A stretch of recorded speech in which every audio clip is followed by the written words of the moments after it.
Hello everyone and welcome back to my channel. My name's Tanon and today I'm bringing you guys an unboxing.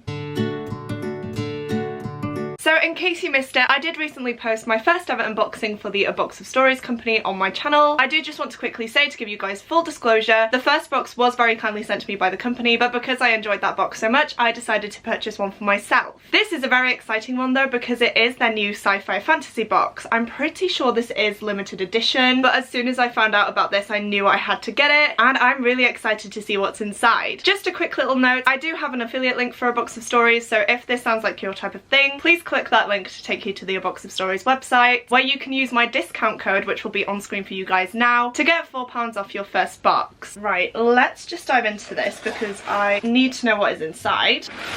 And once again, it is a complete mystery, but it does just say on here, as per usual, 77 million books are destroyed in the UK every year. 83% of those are books pulped before they've even been read. We want to save these amazing books from being lost in time forever. Every box you get saves 4 amazing books, and you discover 4 incredible authors. So thank you for helping us in our mission. Right, I am just going to pop this box down to the side, and I'm just going to grab the books and see what we get. Okay, so the first book I've pulled out is An Oath of Dogs by Wendy N. Wagner. Not gonna lie, I absolutely love the cover. However, I am just looking and I don't know how well you can see that, but the pages are really dirty, which is not the best. Saying that though, I do love the cover. It definitely stands out to me. I would probably pick this up if I saw it in a shop. And it does just say here, there is something out there. Kate Standish has been on the forest world of Hugin less than a week, and she's already pretty sure her new company murdered her boss. But the little town of mill workers and farmers is more worried about eco-terrorism and a series of attacks by the bizarre, sentient dogs of the planet than a death most people would like to believe is an accident. That is, until Kate's investigation uncovers a conspiracy which threatens them all. Okay, after reading the synopsis, I do feel a little bit better about this book. I'm not a massive sci-fi reader myself, but if you've been following my channel this year, one of my goals has been to broaden my reading, and so like I said with the last box, this company is perfect for that. So from the back, I get that this is a sci-fi murder mystery sort of book, and that honestly has me so intrigued. I love a good murder mystery, and I'm very excited to see how that plays out. So this is a really good first book. As I did in my last video, I am just going to check the Goodreads page and let you know how many ratings there are for this book and what the average rating is. Okay, so this one has 498 ratings and the average star rating is 3.54. So it's kind of a middle of the road book, which does put me off a tiny bit, not gonna lie. But like I said, it sounds pretty interesting to me and I'm definitely excited to give it a go. Okay, so next up I've picked up this book, and straight away I can tell you this is not something I would ever pick up in a shop. So this is the cover, and straight away it's not my type of thing at all. But this is God Save the Queen by Kate Locke. On this one it does say, keep calm and pray for dawn. London, present day, and Queen Victoria still rules with an immortal fist. She's the undead matriarch of a Britain where the aristocracy is made up of werewolves and vampires, where goblins live underground and mothers know better than to let their children out after dark. A world where technology lives side by side with magic, where being nobility means being infected with the plague, side effects include undeath, and hysteria is the popular affliction of the day. Sandra Varden is a member of the elite royal guard, and it's her duty to protect the aristocracy. But things get complicated when her sister goes missing. Sandra will not only realise she's the prize in a dangerous power struggle, but she'll also uncover a conspiracy that threatens to topple the empire itself. Not gonna lie to you guys, this really isn't my type of thing. If you've been here for a while, you might know that I'm not the biggest fan of the monarchy. Being Welsh, it's something that we don't have a lot of love for, which sounds horrible to some, but it is the truth. And so a book that is featured around the royal family just puts me off straight away. Before I completely slate this one though, let me just check Goodreads to see what other people thought of this book. Ooh, okay, so this one has 5,262 ratings and the average star rating is 3.85. So I believe that one is more well known and does have a higher average rating than the first book I showed you, which is very interesting. But straight away on the Goodreads page, as I'm scrolling down past the reviews, there are a lot of 2-star ratings, which really does put me off. So to be honest with you guys, this might be one that I will unhaul. I'm not too sure, but to be honest, I don't really think it's something I would enjoy, and so I'd rather not put myself through that. I will just say I'm really sorry if that clip was out of focus. I can't wear my glasses to film, and so I can barely see the little flip screen on my camera, so when I glanced up then it did look out of focus, so sorry if that happened, but I'm practically blind at the minute, so until I get contacts that's just going to be an issue we'll have to deal with, unfortunately. But moving on, the next book that I have here is 16th Watch by Mike Cole. Again, not necessarily one I would have picked up by myself because I do tend to avoid sci-fi, but for this one it does just say, Coast Guard Captain Jane Oliver must lead her newly acquired troops to prevent the first lunar war in history. Having served as a search and rescue woman for 30 years, Captain Jane Oliver is ready for a peaceful retirement. But when tragedy strikes, Oliver's plans are shattered, and she finds herself thrust into a role she's not prepared for. Suddenly, at the helm of the Coast Guard's elite SAR-1 lunar unit, Oliver is the only one who can prevent all-out war on the surface of the moon, a conflict that will surely consume the Earth as well. Okay, that sounds interesting. Also, it is a very floppy paperback, which we know I love. Again, it's definitely one I wouldn't have picked up for myself, but having received it in the box and having read the synopsis, I do feel like I would enjoy it. I have read Skyward by Brandon Sanderson, which is a sort of space cadet novel where the main character is a part of a team that is trying to prevent some sort of alien invasion, and I did really enjoy that one. So if this is anything similar but adult, I feel like I'd enjoy this one too. So this one has 717 ratings on Goodreads, and it has an average star rating of 3.90. So out of the 3 that I've hauled, this is the highest rated, and the majority of the ratings are 4 stars. And then lastly, we have this one, which does look very interesting, and this is The Heart of the Circle by Karen Anderson. This is definitely a book I would pick up if I saw in a shop. The cover is stunning and it really does intrigue me, so I'm excited to see what this is about. On the back it does just say, sorcerers live and work among us, but in a time of fear and segregation, they have become exploited and mistrusted. Life is hard enough to navigate before the Sons of Simon, a new group of religious extremists, start targeting and murdering them to spread their message. After a march for equal rights ends in one such murder, psychics divine that Reed Katz, empath, modifier, and exceptional waiter will be their next target. Scared, confused, and having just fallen hopelessly in love, Reed is not willing to give in to the terrorists. As the battle for survival grows ever more personal, can he protect himself and his friends as the Son of Simon close in around them? And it does just say here, a bold new voice in Israeli fantasy, an enchanting debut. And that is a quote by Levi Tidar, World Fantasy Award-winning author of Osama and Central Station. That sounds absolutely amazing. It's one I want to pick up straight away. And again, it is a stunning floppy paperback. Wow, you guys, this one only has 295 ratings, so definitely not a well-known book, but its average star rating is 3.87, and again, just looking at the community reviews, the majority of those star ratings are 5 or 4 stars, which is really promising actually. So these are the 4 books that I did receive in the box. To be honest, the one I'm most interested in is the last book I showed you, which is The Heart of the Circle, and the one that I'm least interested in is God Save the Queen by Kate Locke.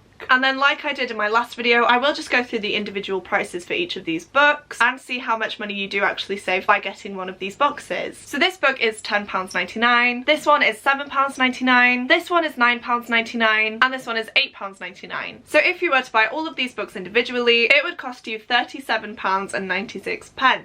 The fantasy sci-fi box from A Box of Stories is only £20.89, which is a massive saving. And don't forget, you can also use my code to get £4 off your first box, which would make it even cheaper. I absolutely love what this company is doing. So far, I have had some amazing books from them. And again, they are ones that I wouldn't necessarily pick up on my own. And so if this sounds like your type of thing, you want a mystery book box for yourself, I would highly recommend this company. And then just to let you guys know, there is a little card included in the box that lets us know that we can pause our subscription at any time, swap which boxes you want to receive, choose the box frequency, and I believe after 3 months you do get a special little gift from A Box of Stories as well. I do believe that you can only get the fantasy sci-fi box as a subscription, but again, you can space it out to receive a book every month, every 3 months, every 6 months. It's completely up to you. I've gone for every 3 months, so you probably won't see another unboxing from me for a while, but depending on how quickly I read these books, I might push it back to have an even bigger gap. But that is it from me today, guys. Please do let me know what you thought of this month's selection, and also let me know if you have read any of these and your thoughts on them. If you have watched all the way through, please do leave a sci-fi steampunk type of emoji for me. I feel like that is very fitting for this box, and I'm really interested to see if you've actually watched all the way through. Whilst you're down in the comments, please don't forget to like this video if you liked it, and remember to click the subscribe button if you'd like to see more content from me. Thank you so much for watching. It truly does mean the world to me, and I will see you soon in my next video. Goodbye!